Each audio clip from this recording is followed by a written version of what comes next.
All right, let's go ahead and focus first on 1C.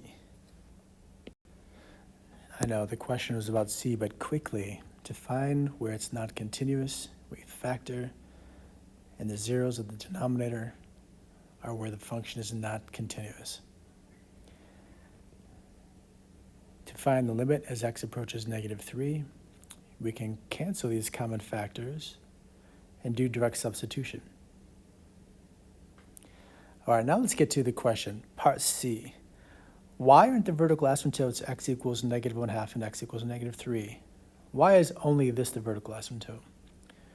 For these rational functions, when we have a common factor in the numerator and the denominator, that x value of that 0, in this case -3, is basically going to be a removable point of discontinuity.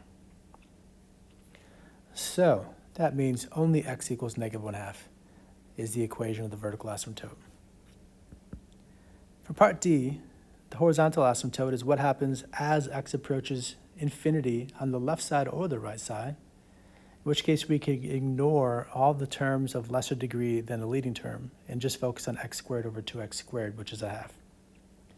The problem didn't ask you to graph this, sans calculator, but if we did, we would have asked about the end behaviors, which is the vertical asymptote the horizontal asymptote y equals 1/2.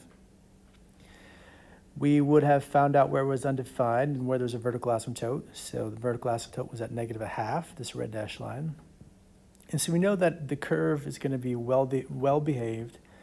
And we know that when x is -3, it's approaching -1/2. So we can go to -3, -1/2. That should be under the x-axis.